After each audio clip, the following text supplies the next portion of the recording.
Hi friends, welcome to channel. जैसा कि आज पता है, अब आज है महालक्ष्मी।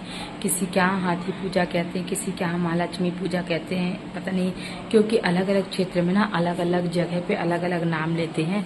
तो हमारे यहाँ ना तो आज महालक्ष्मी पूजा कहते हैं। आज के दिन ना हमें क्या होता है कि जाके नदी तालाब वगैरह में हमें स्वच्छ करने होते हैं, जो कि घास दूर्वा होती है उसको ले करके हम लोगों को ऐसे ऐसे करना होता। 16 बार 16 दिन के करना होता, हर एक बॉडी पार्ट्स के करने होते हैं।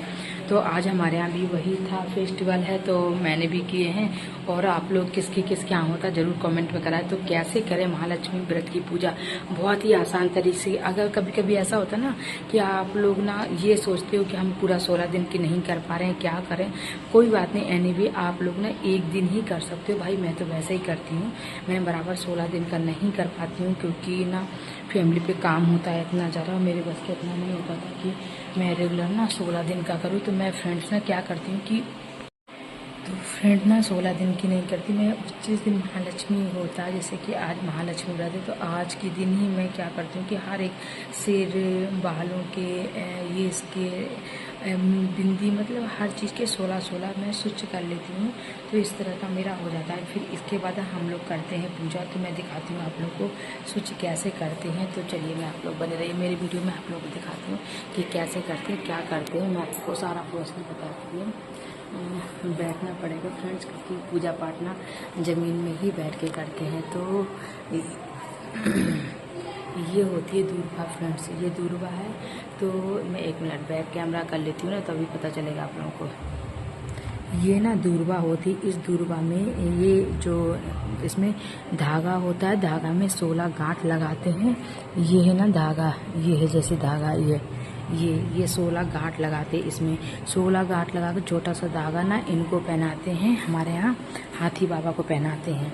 और 16 गांठ लगा करके ना हम लोग ना खुद पहनते हैं। मैं आप लोगों को दिखाती हूँ, ये देखिए मैंने खुद पहना हुआ है। तो ये ना आप लोग ना 16 गांठ लगा के खुद पहनना है, और 2 धागे रखने होते हैं एक लोगों के लिए। इसके बाद 2 धागे के बाद में 1 धागा उसमें चढ़ा रहना पड़ता है। इन्हीं हाथी बाबा में यहाँ पे लक्ष्मी माता बैठी होती है, इनकी भी पूजा करनी होती है आपको। इसके बाद ना आपने ये कलश की स्थापना करनी होती है। तो ये मेरी पूजा हो गई है, बट मैं आज आप लोगों को बता रही थी कि महालक्ष्मी व्रत की पूजा कैसे करें। इसके बाद फ्रेंड ना अलग अलग होते। तो ये एक मेरा कलश सासू माँ का था, एक मेरा था, तो एक उन्होंने रखा, एक उनका। इसके बाद ये देख सकते हैं आप लोग ना पुए वगैरह, ये पुए हैं। और सबसे मोस्ट इम्पॉर्टेंट होता है ये चढ़ाना, गुलगुले। इनको हमारे तरफ ना सुराह बोलते हैं, आप लोगों की तरफ क्या बोलते हैं मुझे नहीं पता, बट ये गुड़ और आटा से बनाए जाते हैं। तो आप लोग कमेंट में ज़रूर बताना क्या आपके यहाँ भी बनता है। तो ये हमारे यहाँ गुड़ आटा की और बेसन की ना पपड़िया, ये सब चढ़ा हुआ है। अब ये ना शाम के गाय को जाएगा। बेसन की पापड़ी होती है, तो ये सारा सब कुछ चढ़ा दिया जाता है। अब ये गाँव को जाओ, सबसे मेन पूजा होती है ना इसकी। ये मिलता है मार्केट में पूरा। जब आप ना हाथी बाबा को लेने जाओगे तो आप लोग इसकी कथा भी है, मैं आप लोगों को कथा भी सुनाती हूँ इसकी कि क्या कथा है। जब आप लोग लेने जाओगे ना तो पूरा सामान वही लोग दे देते हैं कि क्या कैसा क्या क्या करना चाहिए आप लोगों को लिए, वो सारा सब कुछ आपको वो दे देते हैं। बस आपको बोलना है कि भाई महालक्ष्मी व्रत का जो पूजा का सामान है ना, तो वो सारा सुहाग का सामान, फूल माला।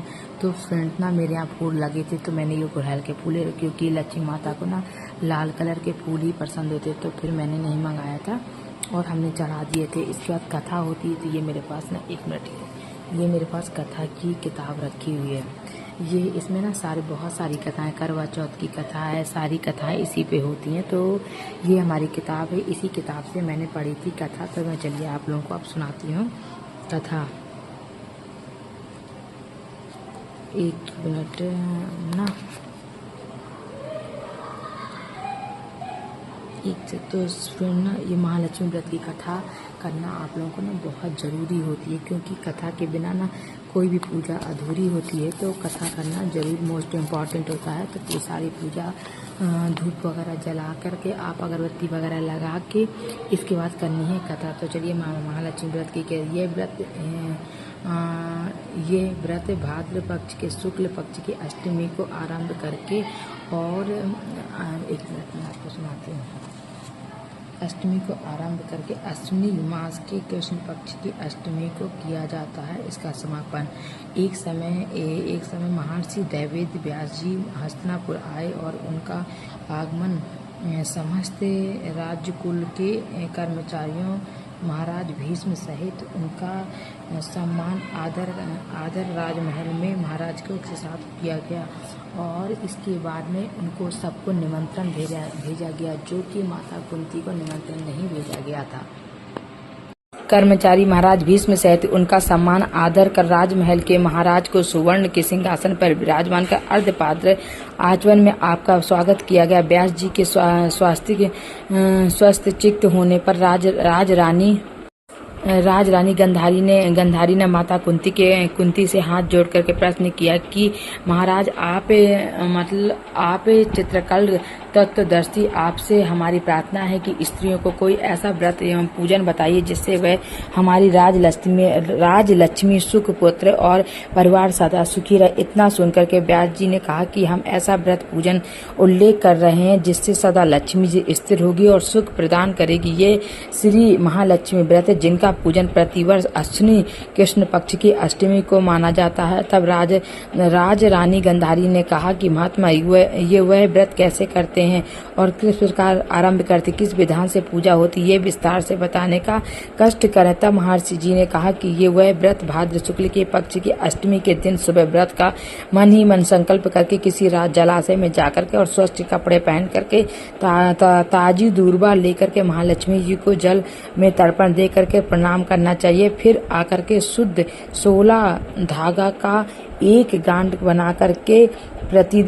बना करके प्रतिदिन एक गांठ लगानी चाहिए। इस प्रकार से 16 दिन तक 16 गांठें तैयार करनी चाहिए। अश्विनी मास की कृष्ण पक्ष की अष्टमी को ये व्रत करके मंडप बनाकर चंदवा बना करके उसके नीचे माटी की हाथी का पूजन करें। इसके कई पकवान सुसज्जित है, पदार्थ नैवेद्य समर्पण करें और श्रद्धा सहित महालक्ष्मी के व्रत का करें और आरती पूजन करें।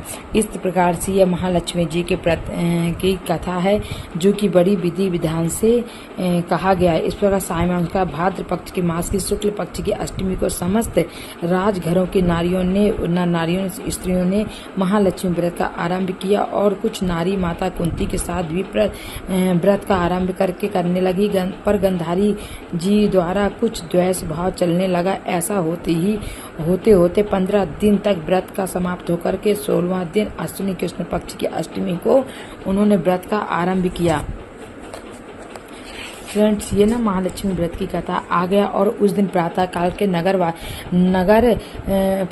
से नगर नारियों को उत्सव मनाया आरंभ कर दिया और समस्त नारी राजमहल में गंधारी जी के यहाँ उपस्थित होकर के तरह तरह के से महालक्ष्मी जी के मंडप और माटी के हाथी बनाने और साज सज्जा में तैयारी होने लगी। गंधारी जी ने नगर की सभी प्रतिष्ठियों नारियों को बुलवाया और उत्सव वाद्य की धुन गुंजाने लगी, जिससे सारे हस्तिनापुर में खुशी की लहर दौड़ पड़ी। तो फ्रेंड्स, इस तरह की थी ये हमारी महालक्ष्मी व्रत की कथा। आप लोग भी ले सकते हो, आप लोग देख सकते हो। ये चतुर्मास की कथा है। इसमें ना मेरी बहुत सारी कथाएं हैं। करवा चौथ की कथा है, बहुत सारी कथाएं इसी पे हैं ना, तो हमने बहुत सारी कथा इसी पे रहती हैं। आप संतान सप्तमी, करवा चौथ और जितने भी फेस्टिवल आते हैं सारी इसी बुक में कथा आप लोग भी ले सकते हो। ये बहुत अच्छी है। इधर अलग अलग बुक कहाँ तक लेते हुए घूमे, तो ये थी कथा। और मैं अभी इसमें चलिए अब हो गया आरती, तो मैं आरती दिखाती हूँ आप लोगों को। महालक्ष्मी जी की आरती भी इसी में है, तो आरती करती हुई मैं नहीं दिखा पाऊंगी फ्रेंड्स, क्योंकि मैं अकेली हूँ। तो अकेले कैसे वीडियो बनाऊँ और आरती कैसे करूँ, तो आप लोग मैं बता देती हूँ कि महालक्ष्मी के बाद में आप लोगों को ना इसके बाद आरती पूजा करनी होती है। और इसके बाद जो सारा प्रसाद खीर वगैरह नैवेद्य है और पंचामृत है वह सारा चढ़ाने के बाद आपको कुछ प्रसाद में बांट लेना। इसके बाद में ना वो जो मैंने ये बताया था 16 गांठों वाला, इसको आपको उठा करके अपने हाथ में बांध लेना है। बस ये है आज की महालक्ष्मी व्रत की पूजा विधि। और शाम के टाइम इसको आप लोगों को सारा पूरा सामान उठा करके एक तरफ रख देना है और उनको बाहर रख के आप ना विसर्जन कर सकते हैं, या आप अपने घर में रख सकते हैं। या आपकी परंपरा है कि आप लोग कैसे मैनेज ना इसके बाद में जो शाम के हमारा पूजा पाठ होने के बाद में आप लोग ना शाम के उसको उठा करके कलश वगैरह को बाहर ना तुलसी क्यारा होता है उसमें आप डाल सकते हो। और आज ना संडे को तुलसी नहीं छूते हैं तो आप लोग कहीं भी डाल दीजिए। मेरे यहाँ तो बहुत सारा है, बाहर गार्डन है तो मैं तो वहीं गार्डन में ही डाल देती हूँ। और अब हमारी हो चुकी थी पूजा, मैं आरती इसलिए नहीं दिखा पाई, कथा यहाँ तक दिखाया क्योंकि फिर ना इस आरती के टाइम में अकेली थी, बच्चे चले गए थे तो कोई वीडियो बनाने वाला नहीं था। इस वजह से मैंने आप लोगों को ना आरती का वीडियो नहीं बना पाया है, बट मैंने आपको पूजा करने का प्रोसेस पूरा बता दिया कि आपको ना कैसे पूजा वगैरह करनी है। और इसके बाद मैंने तो रंग भी लगाया था, आप लोग देख सकते हैं। तो ये पैर में इतना मोटा मोटा रंग भी लगाया था क्योंकि रंग लगाना आखिर में पूरा श्रृंगार करके ही पूजा किया जाता है। तो आप लोग देख सकते हो कितना मोटा मोटा रंग लगाया था। तो रंग जरूरी होता है लगाना, आप लोग भी लगा सकते हो। और लगाना, अगर आपको पूजा करनी है तो आपको रंग ना लगाना ही पड़ेगा क्योंकि रंग लगाना बहुत ही इंपॉर्टेंट होता है। कोई भी स्वाग की पूजा करनी होती है तो हमें रंग बहुत ज़रूरी होता है लगाना। तो रंग लगा के पूरा तैयार रेडी होकर के फिर आपको पूजा करना। मैंने आज साड़ी नहीं पहनी थी तो मैंने इसलिए रेड कलर का चुन्नी प्रिंट का मेरे पास ये सूट है जो कि कहते हैं इसे राष्ट्र घोषित कर देना चाहिए। ये सब लेडीज के पास है तो आप लोग ना बाहर ना पहनिए, इसको घर में पूजा पाठ में निकाल लीजिए तो ज़्यादा सही रहेगा। राष्ट्र घोषित तो हो ही गया है तो पूजा घोषित कर दिया जाए इस सूट के बारे में तो ज़्यादा सही रहेगा।